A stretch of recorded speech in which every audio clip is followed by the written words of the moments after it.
¿Qué tal? Pues una vez más aquí en estos jueves para disfrutar realmente grandes aventuras y pláticas con los amigos, pues nos encontramos nuevamente desde San Juanito aquí en Valle de Bernal y con los amigos en forma virtual, pues platicando una vez más sobre un tema que hoy va a ser sumamente interesante, que es precisamente cómo podemos hacer que es necesaria la barrica para hacer vino y qué tantas otras cosas hay que no conocemos atrás de esto. Y para ello, pues hoy tenemos un gran grupo de amigos en donde tenemos, primero, el que va a llevar toda esa conversación y que nos va a ilustrar y a hacer ver muchas de estas cosas, pues van a ser entre Claudio Inés, Antonio Treviño, hijo, y Rafael Fernández, que son los que conocen de esto. Y Toño Treviño y yo nos vamos a divertir aprendiendo, como siempre, en Quiero Aprender. Bienvenidos todos. Buenas noches, bienvenidos, saludos. Buenas Todos, noches. todos Pues en diferentes ciudades, ¿verdad? Sí, Sí, caray. una vez más, andamos todos por todos lados. Eso es lo pero todos en divertido. semáforo rojo. Sí, qué maravilla. Este, ¿quién se arranca, Rafa? No, pues Claudio. Claudio es aquí nuestro Hola, experto que hola, nos muy va buenas a noches a ilustrar todos. como siempre. Oigan, pues pues el día de hoy decidimos abordar un tema que es fundamental en la elaboración del vino, pero que tiene un montón de bemoles. Decíamos ahorita, antes de iniciar la transmisión, que hay muchísima tela de dónde cortar con el tema de la barrica en el vino. Hay también muchos mitos que podemos desmentir, ¿verdad? Acerca de la utilización de la barrica o del paso del vino por barrica. Y bueno, pues definitivamente es un tema que es fundamental, por así decirlo, cuando queremos nosotros producir vinos de gran calidad. Entonces, bueno, pues primero que nada, a lo mejor valdría la pena platicar un poquito de cuál fue la historia, de cómo fue que las barricas comenzaron a utilizarse en el mundo del vino. Y pues esta historia, como muchas tantas que están alrededor de la enología, esta historia nos lleva a Burdeos, a la ciudad que conocemos como la capital mundial del vino por muchas razones. Y una de estas razones precisamente es el hecho de que la barrica de roble para la elaboración del vino nace, por así decirlo, en la ciudad y en la zona, en el viñedo bordalés. ¿Cómo fue esto? Bueno, pues en ese tiempo se transportaba mucho vino de Burdeos. Su destino final era Inglaterra. Inglaterra siempre ha sido un país que no produce vino, pero que consume grandes cantidades. Siempre ha sido uno de los mercados más interesantes en la historia del comercio del vino. Y bueno, pues en un inicio estos vinos se transportaban en ánforas.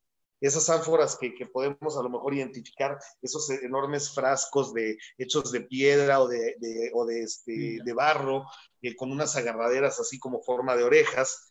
Y bueno, pues el resultado era que si bien servían como contenedores, eran muy poco prácticas, eran muy pesadas, tenían que mantenerse, para mantenerlas vertical, tenían que hacer de ahí todo un sistema de enterrarlas en arena. Y bueno, pues eran frágiles también, por otro lado. Esto fue también muy importante. Se rompían, y cuando se rompían, pues el vino se vaciaba y no había forma de recuperarlo. Entonces, los comerciantes de vino pues comenzaron a buscar alguna alternativa, alguna solución para el transporte del vino de Burdeos hacia Inglaterra. Burdeos ha sido históricamente un puerto muy importante pesquero también. Ahí había muchos secaderos de pescado, de bacalao, y de ahí ese pescado se mandaba a muchas partes. Bueno, pues precisamente ese bacalao era empacado sistemáticamente en barricas de madera. Las barricas entonces ya existían, lo que no existía era la noción de utilizarlas para el vino. Y bueno, pues eventualmente a alguien se le ocurrió meter el vino en la barrica. Se dieron cuenta de muchas ventajas. La primera ventaja fue que la barrica era mucho menos frágil que las ánforas. La segunda, se podía rodar. Entonces, hay inclusive fotos, pinturas que representan la vida del puerto de Burdeos, en donde se ve a los trabajadores del puerto subiendo en un plano inclinado las barricas de vino. Y entonces así, por conveniencia, por practicidad, comenzaron a utilizar estas barricas. Pasaron muchos años, a lo mejor la historia no lo sabe, esto todo fueron coincidencias, en que un comerciante de vino francés, platicando con su cliente de los vinos en Inglaterra, cuentan esta cuestión de este vino del año pasado, que no se ha echado a perder y que además tiene unos aromas y unos sabores muy diferentes. Entonces ahí es donde se dan cuenta de las dos primeras cuestiones, de los aromas y de los sabores, que vamos a platicar ahorita de ellos. Y posteriormente se dieron cuenta también, sin tener ninguna base de microbiología, sin saber que el tanino era el conservador natural, pues se dieron cuenta que cuando los vinos pasaban por barrica, tenían más potencial de envejecimiento. Y de ahí fue donde se desprendió todo este uso sistemático y mundial de la barrica de roble en la elaboración del vino. ¿Cómo ven? Está padre la historia, ¿no? Buenísima. Sí, también el azar interviniendo de alguna manera, ¿no? Totalmente, pues ya ves que la primera cuestión que afirmamos nosotros cuando iniciamos un curso de vino es que el vino no es un invento, el vino fue un descubrimiento. Y bueno, la historia del vino está plagada de esas coincidencias. Podemos hablar de las burbujas de Dom Periñón, o podemos hablar de los pinos de Charente, que luego dieron origen a los oportos. Todo eso fueron básicamente errores y coincidencias favorables, ¿no? Sí. Sobre todo que va de la mano con la historia. O sea, yo creo que puedes ubicarte en prácticamente cualquier tiempo de la humanidad y encontrar algo relacionado con el vino. Por ejemplo, ahorita, hablando de las barricas, no sé en qué momento fue todo esto que dijiste, Claudio, pero yo alguna vez me acuerdo de haber escuchado que el vino y la vid fue como haciendo su camino desde el Medio Oriente, Mesopotamia, Persia, la zona donde está Georgia ahorita, y por las rutas de comercio y demás fue que empezaron, y una vez que estuvo ahí el Imperio Romano, fue que empezaron a llevar las nuevas vides hacia territorios recién conquistados como el de los galos, y fue ahí donde vieron nacer el tema de las barricas, porque estos cuates sabían trabajar muy bien la madera. Además de que se dio Burdeos y que se dio muy bien ahí, o sea, como que las vides encontraron su hogar, ¿no? Pero pasaron por Grecia, pasaron por el Mediterráneo y llegaron hasta Francia por las rutas romanas. Pero sí, fíjate, totalmente. De hecho, el primer viñedo que fundan los romanos es precisamente la Romanée, que es, entre otras denominaciones, de donde viene el famosísimo y carísimo vino Romanée Conti. Ahora ahí, Claudio, en el sentido de las características que hay para los vinos, aquí estoy viendo en alguna cosa, empieza con madera, después hay metal, después está el corcho. En ese sentido de la historia, ¿cuándo van surgiendo cada una de estas cosas? Porque no, me imagino que pues, el vino fue muy anterior a que hubiera ese manejo del metal y el corcho no sé en qué época tomó relevancia, ¿no? Sí, totalmente. Antes se daban otras astucias para conservarlo. Y bueno, también hay que decirlo, eran otros estándares de calidad de los vinos, ¿verdad? Tenemos que decir que el vino durante mucho tiempo fue una bebida necesaria, porque pues, simplemente el tomar agua implicaba un riesgo enorme. Y es aquí precisamente donde la parte del alcohol, de la acidez, de la astringencia y en algunos casos de los azúcares, por ejemplo, del vino, actúan como conservadores pues evitan que esos microorganismos que pueden ser nocivos para la salud se desarrollen. Es por eso que el vino ha tenido tal importancia en la historia. Se dice que los romanos simplemente no hubieran podido llevar a cabo su expansión del imperio si no hubiera sido por el vino, porque no hubieran podido avanzar tomando agua, se hubieran diezmado sus ejércitos en los primeros kilómetros. Pero bueno, regresando al tema de la barrica, no sé si quieran platicar un poquito para qué sirve entonces, además de contener el vino, de evitar que se salga y poder transportarlo, ¿para qué sirve la barrica en el vino? ¿Cómo la ven? Sí, claro que sí. Oye, nada más una acotación, ya que hablabas de la conservación del vino y hablaste de las ánforas. Me platicaban que, por ejemplo, los romanos lo que hacían cuando sobraba vino, lo dejaban en el ánfora, le ponían aceite y aprovechando que no se mezcle el aceite con el vino, la capa de aceite servía de protección para que el oxígeno no alcanzara el vino, y luego cuando querían volver a tomar el vino decantaban con mucho cuidado y bebían el vino. Entonces, esa capa de aceite hacía los efectos de preservación. Nada más, ya que estábamos... Sí, pues mira, se parece, Rafa, a la acción que tienen las levaduras muertas cuando hacemos esta crianza oxidativa, por ejemplo, en los jereces, que toda esta como nata, ¿verdad?, de levaduras muertas se va para la parte de arriba, y eso es lo que protege al vino de estar en contacto directo con el oxígeno. Exacto. Eso se le llama una crianza en velo.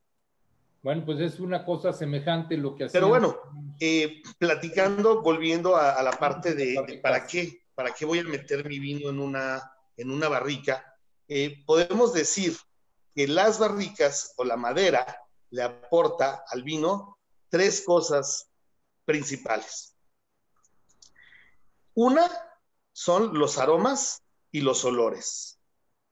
Esa, curiosamente, y aquí es precisamente donde vamos a desmentir un mito, curiosamente los aromas y los olores es lo menos importante de lo que le transfiere la madera al vino. ¿Por qué digo yo lo menos importante?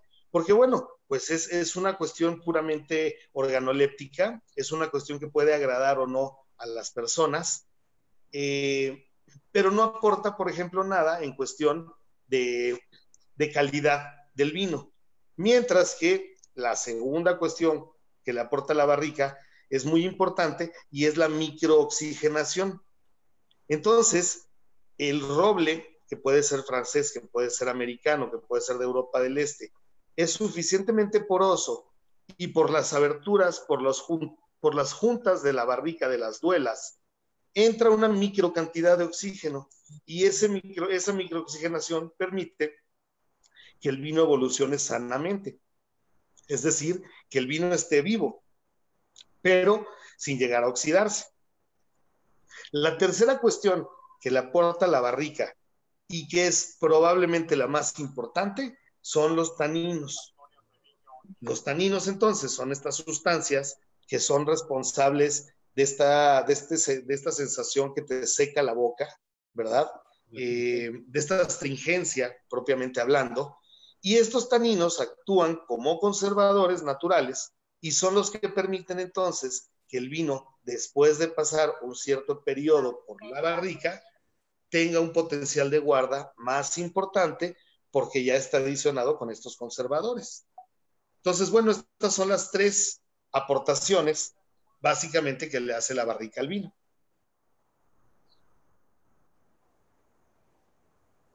Oye, Claudio, y entonces, si nos ilustras un poco sobre los diferentes tipos de barrica, porque, por ejemplo, uno oye hablar que si la barrica usada, que si la barrica nueva, ¿qué diferencia tiene desde el punto de vista del consumidor del vino, el que el vino se haya añejado en un tipo de barrica o en otra? Bueno, los tipos de barricas comienzan a diferenciarse desde su procedencia, ¿no? Entonces, si el roble viene, si la madera viene de Europa del Este, si viene de Estados Unidos o si viene de Francia, hay mucha diferencia en lo que le aportan porque las resinas que esta madera contiene son diferentes químicamente hablando. Por eso unas aportan algunos aromas y otras aportan algunos otros aromas que pueden ser del gusto de cada consumidor, ¿verdad? Exactamente. Pero después también tenemos diferentes tamaños de barricas. Y eso tiene mucho que ver con la forma como le aportan al vino. Mira, yo siempre pongo un ejemplo. Si tú pones un pollo 2 horas a 200 grados en un horno, el pollo va a salir doradito por fuera y perfectamente bien cocido por dentro. Pero si pones un guajolote, lo que va a pasar es que se va a quemar por fuera y va a quedar crudo por dentro. Y si pones una codorniz, la vas a echar a buscar. Entonces, el tamaño de la barrica tiene mucho que ver también con la aportación que le va a dar la madera al vino. Normalmente, la barrica más común es la barrica bordalesa. La barrica bordalesa de Burdeos, precisamente, tiene una capacidad de 225 litros que equivalen a 300 botellas de 75. Esa es la barrica más utilizada porque se considera que es aquella que tiene el punto de equilibrio, el punto medio más manejable, por así decirlo. Tenemos otra barrica que es la burguiñona, que cambia ligeramente, es solamente más abotadita, más parrita, pero más ancha, y en vez de caber 225 litros, le caben 228 litros, que son 4 botellitas más. Entonces, a una le caben 300 y a otra le caben 304. Y ya después ahí nos vamos a las barricas de 300, de 800 y de 500 litros. ¿Qué experiencia has tenido tú con las barricas del tamaño que manejan ustedes, Toño?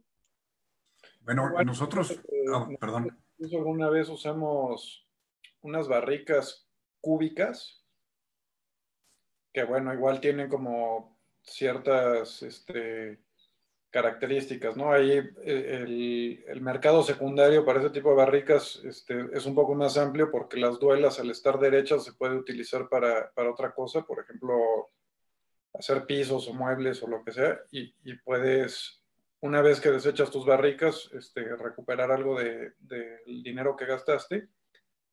Pero también parte de lo que nos encontramos, bueno, y son más fáciles de apilar, ¿no? Es mucho más fácil apilar cubos que apilar, pues, como cilindros. Pero lo que nos dimos cuenta es, durante el proceso de añejamiento o de guarda, vas a tener pérdida por evaporación. Entonces, al tenerlo en un cubo, vas a perder, en el momento que tienes algo de evaporación, ¡pum!, completamente pierdes una cara en cuanto a la superficie de contacto del vino con la madera. Y eso en una barrica, al estar pandeada, empiezas a perderlo poco a poco. No sé si me estoy explicando.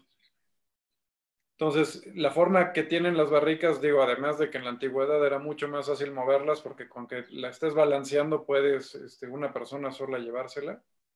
Rodarla. Tienes, al evaporar el vino, empiezas a tener una menor pérdida de superficie de contacto. Y lo que decías, la forma bordalesa versus la forma de Borgoña y las capacidades, porque luego también empiezan a ver, por ejemplo, los fudres, estos grandotes como de 500, o no sé qué son, 550 litros, ¿no? No, arriba. Todavía hasta 500 litros tienes barricotas. Ajá. A partir de 500 litros ya son fudres que tienen sus bases y la diferencia es que el fudre se utiliza para fermentación, mientras que la barrica... A moverle la proporción entre cantidad de líquido versus superficie de contacto, y entonces eso te da diferentes aportes. Exactamente, dependiendo de lo que estés buscando. Por ejemplo, hay gente que está haciendo ahorita vinos en Ensenada, algunos blancos muy interesantes, con barricas de 500 litros. Y entonces ponen 3 meses solamente el vino blanco en la barrica de 500 litros, sacan el vino blanco y atrás ponen vino tinto. Y ahí sí ya hacen una crianza de 12 meses, 18 meses. Tiene que ser un poquito más prolongada porque al ser la barrica del doble de tamaño, pues tiene menos superficie de contacto precisamente, tiene menos aporte. Y la otra es el material, ¿no? Porque ahorita hemos estado hablando de puro roble, pero por ejemplo para blancos, por ahí a veces se usa madera de acacia, luego para los fudres y eso también usan redwood, que no sé si es castaño. En fin, como lo más común es el roble, pero también luego usan maderas de otros tipos, ¿no? Sí, hay otras alternativas. Para vinos blancos, generalmente lo que vas a utilizar son barricas con tostados no muy pronunciados, porque este es otro tema, el tostado. La siguiente variable, el tostado. Exactamente, exactamente. Tenemos, a grosso modo, bueno, entendamos por tostado, esta parte que se quema en el interior de la barrica y que es la que hace, por un lado, que se liberen y que se suelten algunas resinas, pero también por otro lado es la que da aromas y sabores de ahumados y de tostados.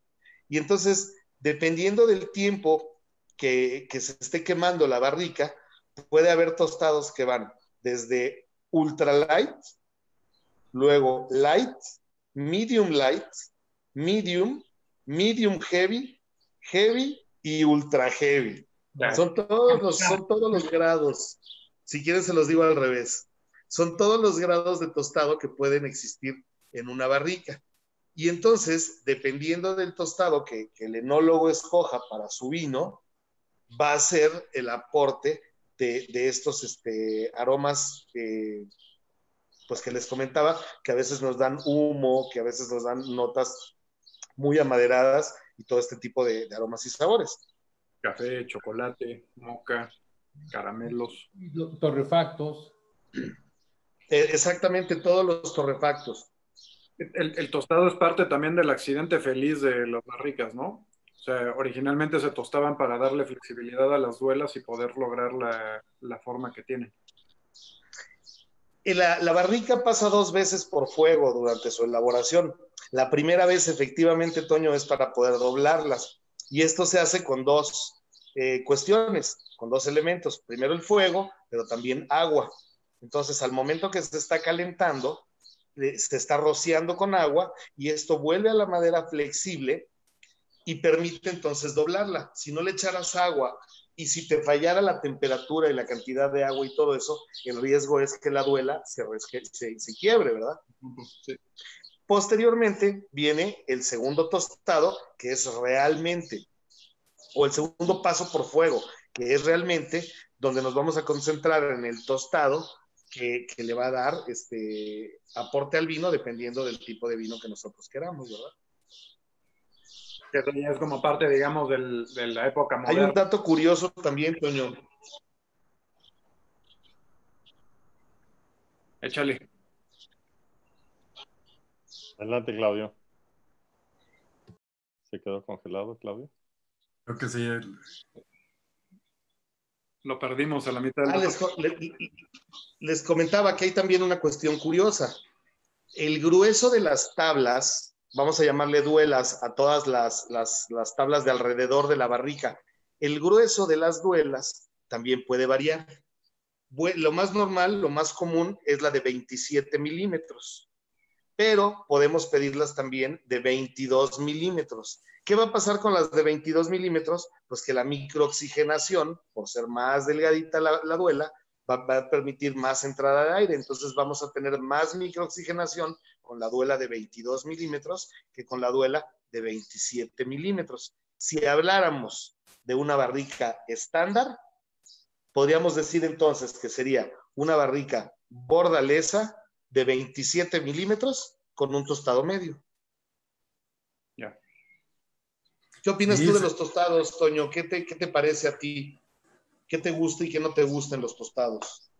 Pues fíjate que con nuestros vinos ha funcionado bien los tostados un poco más altos, como que le pasa estas notas como de chocolate amargo, café, que han ido muy bien y sobre todo cuando son cosechas o formas de vinificar en donde los vinos quedan muy o quedan más extraídos.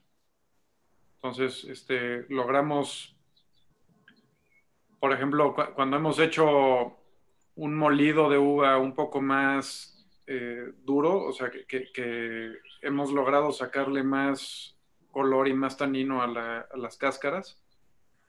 Esta crianza en un tostado más alto nos ha funcionado muy bien. Y se vuelven vinos como que muy expresivos en nariz. ¿Cómo decides, Toño?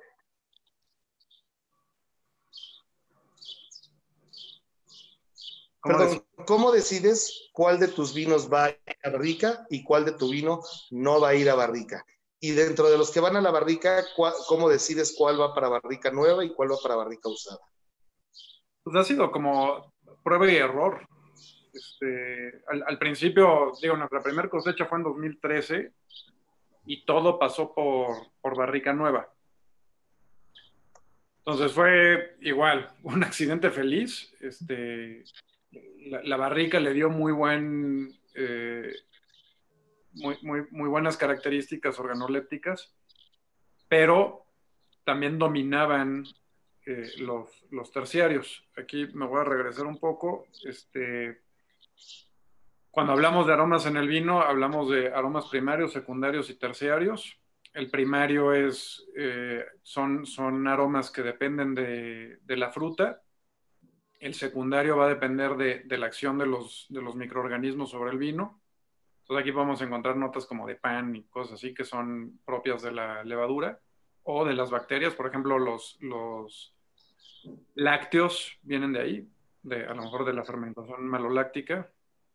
Por ejemplo, de esos chardonnays que son súper mantequillosos, eso es un aroma secundario. Y luego los terciarios que vienen de la barrica, que son todos estos tostados, caramelos, como toffee, ¿no? En fin.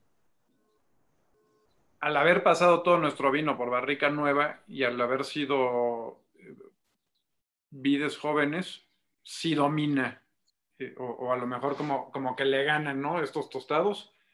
Y entonces habría que en lo particular era un vino muy bueno, a mí y a mi papá nos gustaba mucho, pero luego quien lo prueba dice, no, pues esto es pura barrica.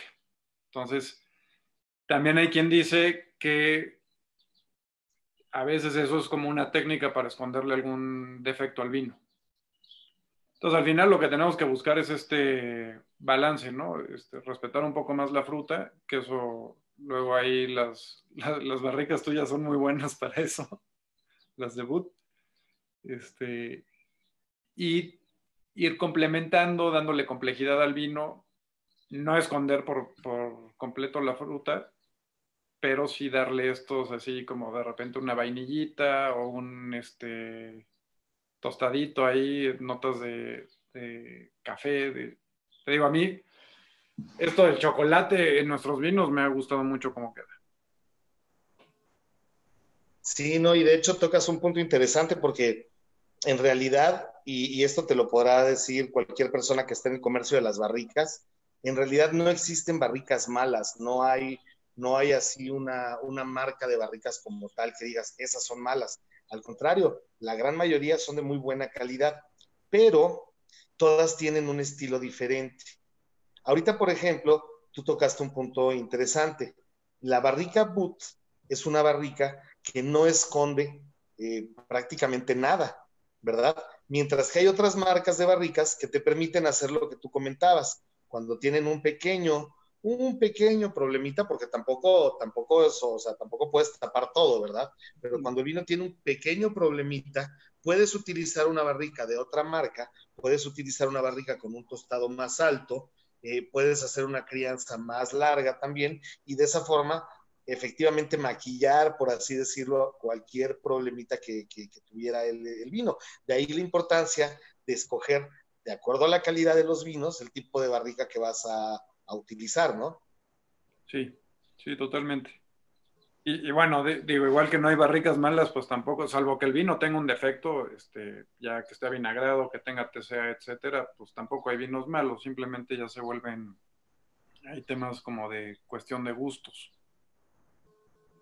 Pero ahí, regresando un poco al tema de la barrica, o sea, ¿qué tanto diferencia y qué tan difícil es, o sea, cuando tú como enólogo, por ejemplo, planear y decir, quiero generar un cierto estilo de vino, lo haces anticipando y viendo qué tipo de barrica, si es nueva, vieja, si es de roble, si es de otros materiales, o más bien es sobre la marcha, tú ves el vino y lo caracterizas una vez que está en proceso de maduración y producción?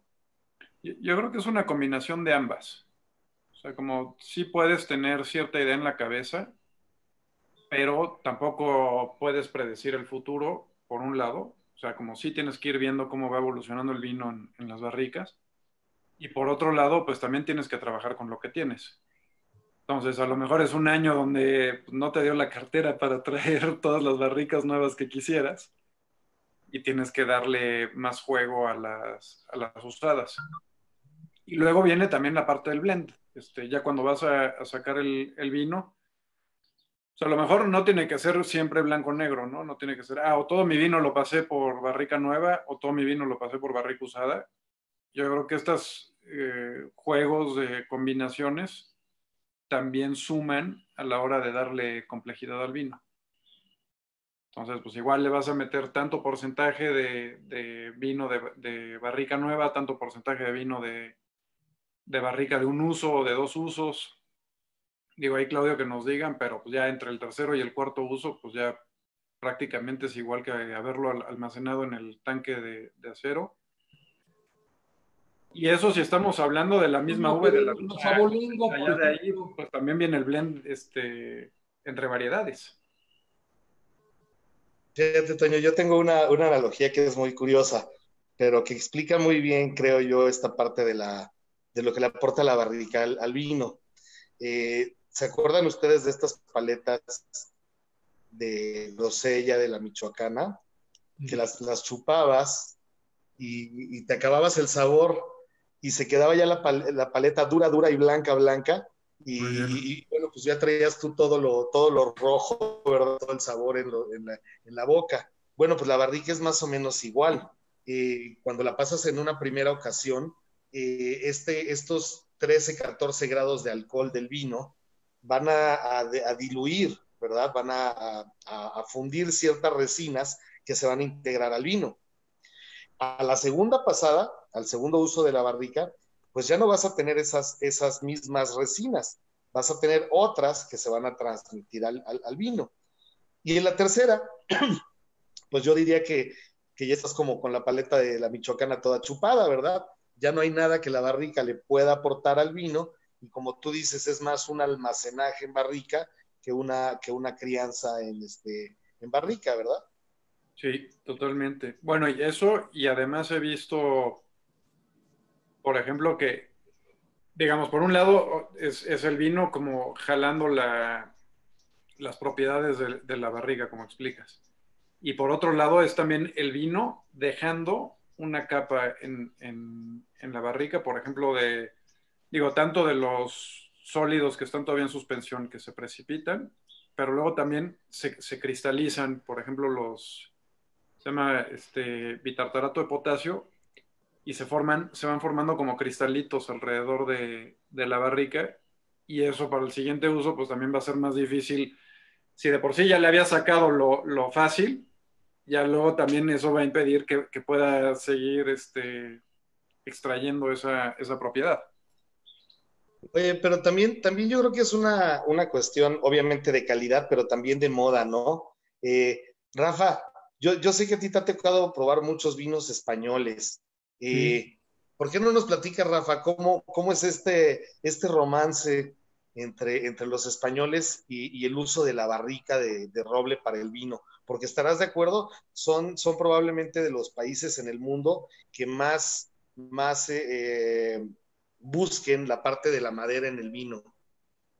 Sí, bueno, efectivamente, y la parte de la asociación con la denominación de origen, ¿no? Por ejemplo, los Ribera del Duero que tienen sus reservas y sus gran reserva, pero ahora también se está poniendo de moda, no solo en España, sino en varios países, la parte de los vinos de autor. Y entonces los vinos de autor no necesariamente pasan por esta categoría de ser reserva y gran reserva, sino que como autor, como enólogo de estos vinos, tienes un poco más de libertad en la manera de utilizar la barrica. Y yo encuentro que es muy interesante porque el vino, como por una parte, tú decías, permitió la conquista y la expansión del Imperio Romano porque evitó las enfermedades gastrointestinales con un agua de poca calidad, sustituyéndola por el vino, pero ha estado presente ahora también en un nivel prácticamente artístico, y ahí Toño nos puede decir, es decir, el enólogo se expresa a través del vino, ¿no? Hace sus creaciones, Y la barrica es una de sus herramientas para esta creación, porque le permite imaginar qué tipo de sabores podrá incorporar y le permite, a través de decir barrica de este tipo, barrica de este otro tipo, con este tipo de tostado, con este tipo de material. Entonces yo creo que es riquísima esa posibilidad y a mí lo que ahora me está llamando mucho la atención es digamos, esta ruptura que hace el enólogo y al crear sus vinos de autor y salir un poco de esa clasificación un tanto, pues como todas las clasificaciones, un poco estrecha para algunos casos, que es, pues eres reserva, eres gran reserva, tienes crianza o eres roble, ¿no? Yo creo que ahí hay un tema que los enólogos nos podrían abundar. Bueno, y sobre todo, pues acá en México, digamos, si bien no somos, digo, México y vinos del Nuevo Mundo, digamos, no nos regimos por las normas o regulaciones de alguna denominación de origen en particular. Entonces, la verdad, digo, y siempre lo digo, es como un gran momento para la viticultura, más en donde estamos, porque tenemos gran espacio para proponer. No estamos sujetos a reglas que seguramente fueron buenas cuando se pusieron, pero ahorita, por un lado, tenemos muchos avances tecnológicos, sabemos mucho más, o sea, la elaboración del vino puede estar mucho más recargada en la ciencia que en el arte, y aún así tenemos toda la libertad para hacer lo que queramos, porque no estamos anclados con reglas de la denominación de origen. Aquí pudiéramos entrar en el tema de los, por ejemplo, super toscanos ¿no? de que se han salido de las normas de la denominación y prefieren bajarse con tal de proponer un cierto estilo de vino que no va con las normas de la DOCG ya sea Chianti o donde sea en Toscana, incluso hasta meter variedades que no están autorizadas. Nosotros ahorita en México, particularmente en el Valle Bernal, que es donde estamos nosotros, pues nadie nos dice qué variedad de uva podemos usar, nadie nos dice cómo tenemos que hacer el vino, nadie nos dice si para llamarlo reserva tiene que estar 12 meses o 11 o lo que sea. Es más, ni siquiera nadie nos dice si tiene que salir un vino de una sola añada. Entonces, por ahí alguna vez leía creo que es un vino australiano, de esos que valen una la nota, digo, no sé, $1,000, $2,000, $3,000 la botella. Y llegaron a ese tipo de vino mezclando 3 añadas diferentes. Sí, eso es muy común en los Vega Sicilias también, ¿eh? Vega Sicilia tiene vinos hechos con diferentes añadas. Y bueno, yo creo que el vino que se hace con diferentes añadas más famoso es obviamente el champán, ¿no? Que solamente cuando es un año excepcional se hace con varios vinos, pero todos del mismo año, y es cuando lleva la mención milésime y el año, ¿verdad? Si no, los champagnes siempre se hacen con vinos de diferentes años. Pero aquí Toño y Rafa, Jorge, podríamos platicar también de otra cuestión, porque una cosa es el vino que pasa por una barrica como tal, y otra cosa es la madera en el vino. Exacto. Y cuando hablamos de la madera, de la presencia de sabores y de aromas de madera en el vino, ya no necesariamente hablamos de barrica, porque en las calidades inferiores de vinos utilizan métodos alternos, ¿no? El que le sigue para abajo a la barrica, bueno, primero sería revitalizarla, ¿no? Que después de 2 o 3 usos, se llama revitalizarla, se desarman las barricas, se lijan, se vuelven a tostar y luego se vuelven a armar.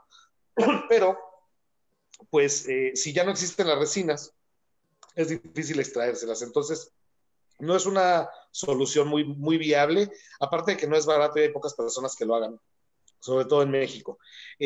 La segunda cuestión que podemos hacer si queremos madera en el vino es utilizar las duelas. Las duelas son tablas que generalmente son aquellas tablas que no dieron la calidad para hacer o el tamaño para hacer barricas, y entonces las venden por separado. Las duelas pueden ser de diferentes maderas, de maderas de buena calidad también, y llevan diferentes tostados también. Tenemos toda la gama desde ultralight hasta ultra heavy. La diferencia entre la barrica y la duela es que a la barrica le vas a meter el vino ya hecho y lo vas a dejar por el periodo de crianza, mientras que la duela la vas a sumergir en el contenedor, en la cuba, donde se está llevando a cabo la fermentación. Y entonces ahí es donde va a agarrar sobre todo la parte de aromas y la parte de sabores. Y luego hay otros recursos. Están los chips. Los chips, por ejemplo, son copos de madera, que generalmente es el residuo de todas las duelas que se utilizaron para hacer barricas. Se les da un tostado también y se utiliza un método que se le conoce como el método de la tisana. El método de la tisana, pues es como una bolsita de té. Vamos a poner una bolsa de tela, ¿verdad? De manta, generalmente. Vamos a poner adentro los chips y vamos a remojar esa bolsa en el vino cuando se está llevando a cabo la fermentación. Y de esta forma también obtenemos aromas y sabores, pero no tendremos ni taninos ni microoxigenación. Podemos decir que es una solución muy barata para darle aroma y sabor a madera al vino, y eso puede servir para alcanzar algunos mercados, como el mercado español, como el mercado norteamericano, y por qué no decirlo también el mercado mexicano, que es muy afecto al sabor y al olor a madera. Y eso no va en la etiqueta, ¿verdad, Claudio? O sea, esa información no la tiene el consumidor en la etiqueta. Generalmente, Rafa, y tu pregunta es muy buena, generalmente o en la mayoría de los casos viene la información cuando es algo bonito que tienen que decir, ¿no? Por ejemplo, si tu vino pasa por barrica de roble francés de primer uso, a lo mejor te conviene decirlo, ¿no? Cuando tu vino pasa por chips, nadie te va a decir que es un vino que pasa por chips. Generalmente esa parte la van a omitir los enólogos por una simple y sencilla razón, no es nada digno de presumirse, ¿verdad? Ahora, en caso de algunas denominaciones específicas, sobre todo en Francia, ahí sí está estipulado que el vino pase tanto tiempo por barricas de tal calidad y todo eso. Entonces, el mismo hecho de que el vino lleve una denominación ya lleva implícito que pasa por barrica de roble francés cada determinado tiempo de crianza y primera calidad de barricas, ¿verdad? Okay. Que yo pienso que es algo que se les da un poquito en España porque te reglamentan el tiempo de paso por barrica, pero no te reglamentan que la barrica sea nuevo de segundo o de tercer uso. Y ahí puede haber una combinación en lo que hablábamos, ¿no? Porque ahorita estábamos hablando, o pasamos por barrica y se queda el tiempo que tuviera que pasar, o le agrego duelas o chips, o digo, creo que hay por ahí hasta como prácticamente aserrín que le puedes echar al momento de la fermentación. En cuyo caso, digo, entre una y otra, además de que puedas pasarle el sabor, también estamos hablando de un tema de ahorro en tiempo. Claro. Porque en un caso pues, estuvo el vino ahí guardado 12, 24 meses, y en otro caso, como salió de la fermentación, está listo para embotellarse prácticamente.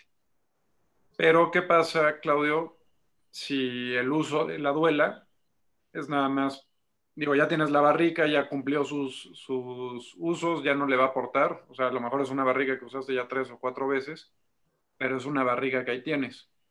Entonces, la microoxigenación puede que suceda, no le vas a transferir temas ahí de tanino o de olores, pero le agregas la duela adentro de la barrica y la guardas igual los mismos 12 meses. Digo, sin duda no va a ser la misma superficie de contacto que puedas tener. Ahorita que estamos viendo las barricas, piensen que toda la pared del contenedor es madera, y acá pues lo que le puedas echar de duela no va a ser igual, pero a lo mejor hay pues ya a lo mejor un 20%, un 15%, no lo sé. Sí, bueno, pero la duela va dentro de la cuba de fermentación, porque si no simplemente cómo metes la duela a la barrica, ¿verdad? El chip en cambio sí puede ser. Pero bueno, ya ahí estamos hablando, Toño, de realmente buscar un sabor a madera y un olor a madera en el vino, ¿verdad? Y aquí regreso a lo mismo, es cuestión de modas y de mercados. Eh, hace mucho que no pruebo así formalmente vinos norteamericanos, pero recuerdo que en la última ocasión batallamos para encontrar un vino blanco que no tuviera madera. Me da la idea entonces que el mercado norteamericano pide blancos con madera. México, los tintos, a la gente le gusta mucho el vino amaderado, mientras que los franceses, si te fijas, los franceses van siempre a privilegiar la fruta y no van a ponerle madera al vino a menos que el vino realmente lo amerite. No va a ser sistemático, ¿verdad? Como en otros mercados. Entonces tiene mucho que ver también qué tipo de vino quieres hacer y para qué mercado va dirigido. Yo creo que, retomando las palabras de Rafa de hace un rato, eh, tiene que ver, para llegar a este vino, tiene que ver dos factores para escoger tu barrica. Primero es de qué vino partes, cuál es el vino que ya tienes hecho, y segundo es qué vino quieres lograr, ¿verdad? A través de ese proceso. Y ahí es donde tienes que tomar la difícil decisión como enólogo, Toño. Escuché hace un ratito que Rafa nos iba a preguntar sobre el abolengo. Me acuerdo cuando estuvo Rafa allí en la cava. Entonces yo le platicaba que digo, esa es una cosecha muy especial, con variedades en su primer año, que a pesar de lo que la gente cree, ahorita corrígeme, Toño o Claudio, que es el ensayo y el vino normalmente es bueno. Y también por ahí he leído que no es cierto, que al revés, que es como nosotros cuando somos jóvenes, pues estamos más vigorosos, más fuertes. Pero, ¿por qué no nos platicas un poco, Toño, para la pregunta de Rafa del abolengo de Don Juan y las barricas? Y nada más comento un poquito más, un vino que ustedes no han probado, bueno, de hecho son dos, pero hay uno, el que nosotros aquí le llamamos Gran Reserva, porque sí tiene más de 24 meses de barrica, pero en pura barrica nueva, de las tuyas, Claudio. Y de veras, el vino está espectacular, ¿no? Lo comentaba con Toño, lo vi hoy a mediodía, este, con la sana distancia, por supuesto. Y estamos platicando de ese y del que está en los tanques ahorita. Bueno, el que está en los tanques ahorita ya pasó por barrica, ¿no? Pero ¿por qué no nos platicas tantito de eso, Toño? Bueno, yo soy el comercial y quise colgarme ahí tantito del comentario de Pues sí, Rafa. pero yo había hecho la pregunta hace un momento. Lo que pasa es que, bueno, en estas charlas así de amigos, pues a veces se pierde ahí, pero qué bueno que la retomaste, Toño. Sí, Rafa. ¿Quieres profundizar, Toño, o comentar con más conocimiento del que yo puedo aportar? Sí, claro, pero ¿me repite la pregunta, profesor? Sí, caray. Bueno, en lo que se anima, aquí no les comento que tenemos ahí un grupo de gente que sean los digitalistas y que están haciendo varias preguntas al respecto, que también son muy interesantes. Primero, la diferencia entre el tipo de corcho en la botella, una vez, si es corcho, si es tapa, si es hule, qué efecto tiene. Y también preguntan en qué sentido tiene ahora, aquí la pregunta la puedo entender de dos formas. Si hay barricas que se usaron para tequila, se podrían utilizar para después vino o al revés, o la barrica también podría ser útil en otras bebidas, como el tequila. Lo de la barrica yo creo que es al revés. En todo caso, primero se utilizaría para vino y después para tequila. Casi siempre, o sea, cuando ves la barrica de tequila se ve que ya tuvo muchos más usos. Y hace poquito, creo que fue Centenario, que usó barricas ahí creo que eran de Oporto. Sacaron un tequila que se llamaba Rosángel, que pues, creo que usaron barricas de Oporto y se les pintó de rosa el tequila y lo sacaron así como la gran novedad. Y el tema del corcho o de la tapa que se use para la botella. Hay muchas alternativas al corcho, digo, incluso dentro del corcho, es más, yo creo que nos daría para hacer otra plática completa de estos de temas ahí de tapones. Dentro del corcho también hay diferentes calidades. Hay corchos y diferentes tamaños. que también va relacionado con el tipo de vino que tienes y la guarda que le quieres dar.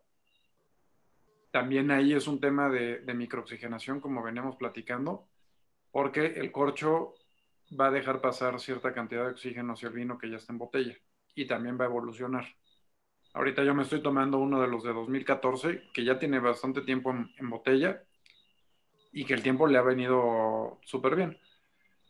Entonces, las variables en el corcho, pues es el tamaño y la calidad del corcho. Hay corchos que se ven así como completamente íntegros y a partir de ahí empiezan a tener como el queso gruyère más agujeritos, hasta que llegas ya como a pues los pedazos en donde no pudiste sacar. Luego igual me traigo es la propia corteza del alcornoque. No, bueno, y de ahí sacan con un bocado los corchos. Y todo lo que no se pudo usar se muele, se le llama aglomerado, y con resina lo vuelven a juntar, se pega y se usa para el tapón. Luego hay la visión de que usar la corteza no es ecológico y entonces proponen soluciones sintéticas. Hay corchos sintéticos en donde han tratado de con plásticos y demás lograr la misma microoxigenación que con el corcho natural, y luego vienen los taparroscas. Y muchas veces la gente asocia el tapón que uses con la calidad del vino que tienes adentro de tu botella, que no necesariamente es correcto. O sea, digo, yo creo que alguien que sin ver y sin probar te dice, este vino es chafa porque trae taparrosca, y a lo mejor no sabe mucho de lo que está hablando. Yo que hay vinos muy buenos, por ejemplo, en Nueva Zelanda, por ley, no puedes tapar un vino que no sea con taparrosca. Entonces ya de ahí estás descartando todos los vinos de Nueva Zelanda que pueden ser buenísimos. Y así, ¿no? O sea, cada país tiene sus diferentes reglas. Sin duda es un gasto, es un componente en cuanto a costos importante dentro de la botella. Por ejemplo, nosotros los corchos que usamos para los de alta gama, que son el abolengo y los gran reservas, son corchos que a lo mejor andan por ahí de los 20, 22 pesos. Entonces, la botella que estás comprando, nada más 20 o 22 pesos son el taponcito. Lo corcho, sí. ¿No? Bueno, y justo hoy le decía a Toño, no habíamos caído en la cuenta, pero tú cuando compras tu botella estás pagando IEPS del corcho, del vidrio, de la etiqueta, del casquillo, y dices, no nomás es de líquido. Increíble, ¿no?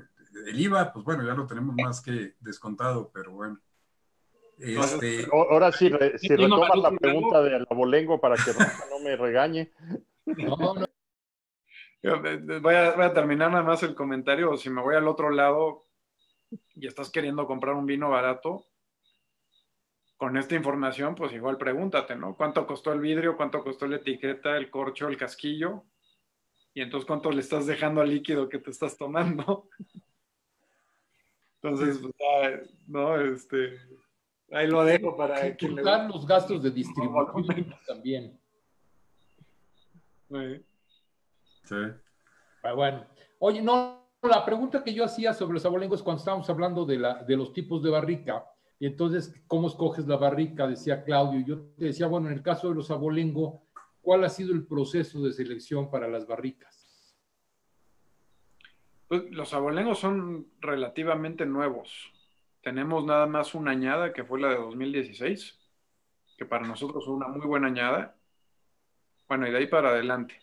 La visión del abolengo es solo hacerlo cuando el vino nos da. Es decir, que fue una cosecha muy buena, que después de vinificarlo quedó muy bien, y que después de su proceso de crianza en barrica sigue espectacular. Entonces vamos a sacar una botella de abolengo.